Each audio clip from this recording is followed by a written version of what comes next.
The Lord spoke to Moses, saying, "Speak to the people of Israel and say to them, if anyone makes a special vow to the Lord involving the valuation of persons, then the valuation of a male from 20 years old up to 60 years old shall be 50 shekels of silver, according to the shekel of the sanctuary.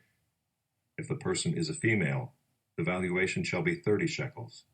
If the person is from 5 years old up to 20 years old, the valuation shall be for a male 20 shekels and for a female 10 shekels. If the person is from a month old up to 5 years old, the valuation shall be for a male 5 shekels of silver, and for a female the valuation shall be 3 shekels of silver.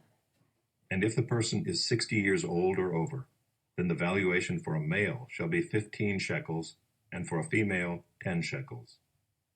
And if someone is too poor to pay the valuation, then he shall be made to stand before the priest, and the priest shall value him.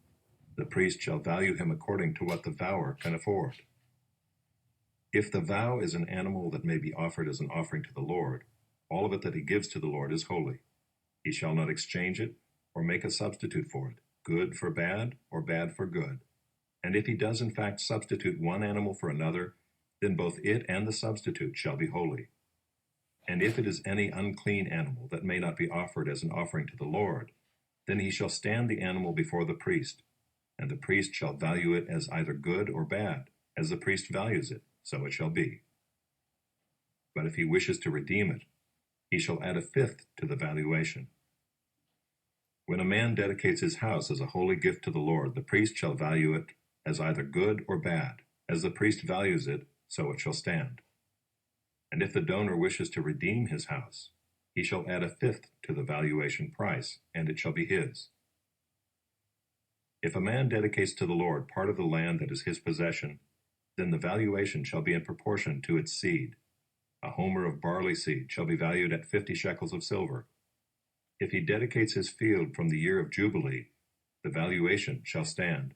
But if he dedicates his field after the Jubilee, then the priest shall calculate the price according to the years that remain until the year of Jubilee, and a deduction shall be made from the valuation. And if he who dedicates the field wishes to redeem it, then he shall add a fifth to its valuation price, and it shall remain his. But if he does not wish to redeem the field, or if he has sold the field to another man, it shall not be redeemed any more. But the field, when it is released in the Jubilee, shall be a holy gift to the Lord, like a field that has been devoted. The priest shall be in possession of it. If he dedicates to the Lord a field that he has bought, which is not a part of his possession, then the priest shall calculate the amount of the valuation for it up to the year of Jubilee, and the man shall give the valuation on that day as a holy gift to the Lord. In the year of Jubilee the field shall return to him from whom it was bought, to whom the land belongs as a possession. Every valuation shall be according to the shekel of the sanctuary. 20 gerahs shall make a shekel. But a firstborn of animals which as a firstborn belongs to the Lord, no man may dedicate, whether ox or sheep, it is the Lord's.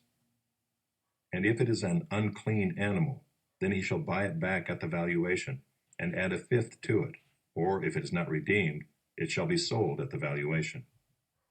But no devoted thing that a man devotes to the Lord, of anything that he has, whether man or beast, or of his inherited field, shall be sold or redeemed.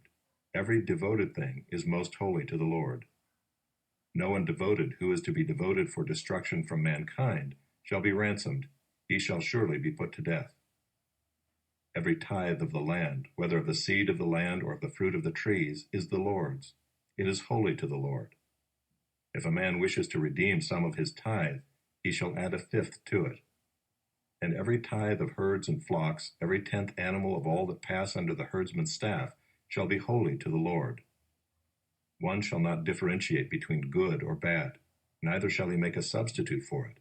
And if he does substitute for it, then both it and the substitute shall be holy. It shall not be redeemed. These are the commandments that the Lord commanded Moses for the people of Israel on Mount Sinai. The Lord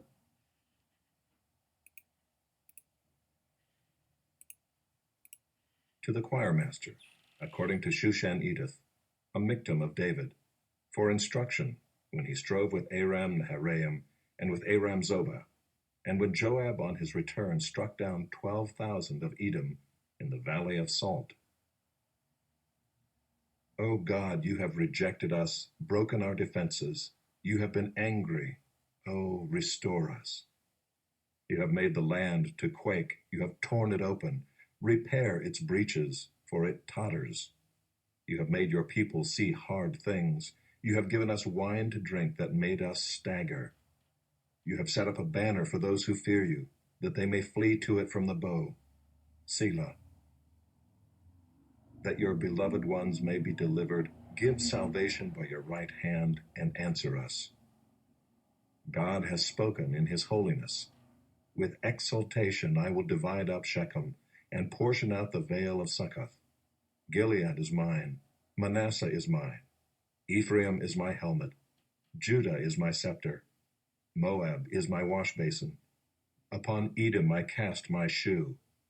Over Philistia I shout in triumph. Who will bring me to the fortified city? Who will lead me to Edom? Have you not rejected us, O God? You do not go forth, O God, with our armies. O grant us help against the foe, for vain is the salvation of man. With God we shall do valiantly. It is he who will tread down our foes.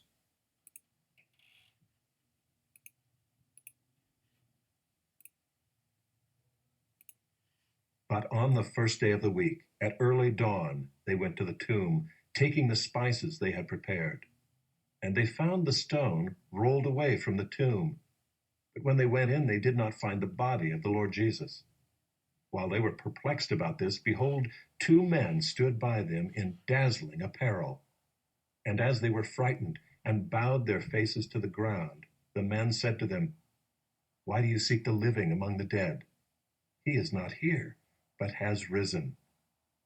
Remember how he told you while he was still in Galilee that the Son of Man must be delivered into the hands of sinful men and be crucified, and on the third day rise. And they remembered his words, and returning from the tomb, they told all these things to the 11 and to all the rest. Now it was Mary Magdalene and Joanna and Mary the mother of James and the other women with them, who told these things to the apostles. But these words seemed to them an idle tale, and they did not believe them. But Peter rose and ran to the tomb. Stooping and looking in, he saw the linen cloths by themselves, and he went home marveling at what had happened.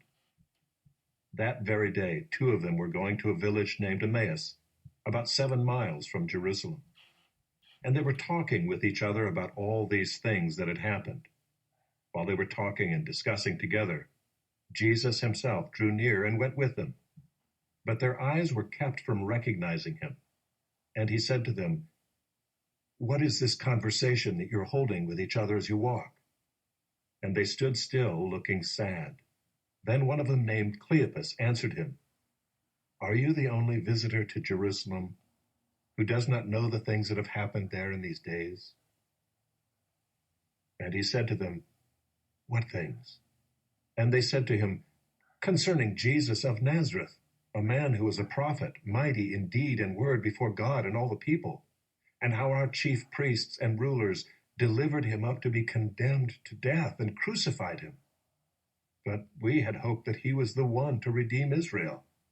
Yes, and besides all this, it is now the third day since these things happened. Moreover, some women of our company amazed us. They were at the tomb early in the morning, and when they did not find his body, they came back saying that they had even seen a vision of angels who said that he was alive. Some of those who were with us went to the tomb and found it just as the women had said, but him they did not see.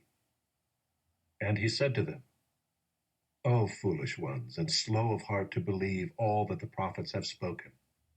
Was it not necessary that the Christ should suffer these things and enter into his glory? And beginning with Moses and all the prophets, he interpreted to them in all the scriptures the things concerning himself. So they drew near to the village to which they were going. He acted as if he were going farther, but they urged him strongly, saying, Stay with us, for it is toward evening, and the day is now far spent. So he went in to stay with them. When he was at table with them, he took the bread and blessed and broke it and gave it to them. And their eyes were opened, and they recognized him, and he vanished from their sight. They said to each other, "Did not our hearts burn within us while he talked to us on the road, while he opened to us the Scriptures?" And they rose that same hour and returned to Jerusalem.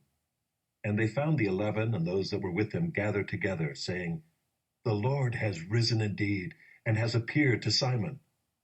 Then they told what had happened on the road, and how he was known to them in the breaking of the bread. As they were talking about these things, Jesus himself stood among them and said to them, "Peace to you." But they were startled and frightened, and thought they saw a spirit. And he said to them, "Why are you troubled, and why do doubts arise in your hearts?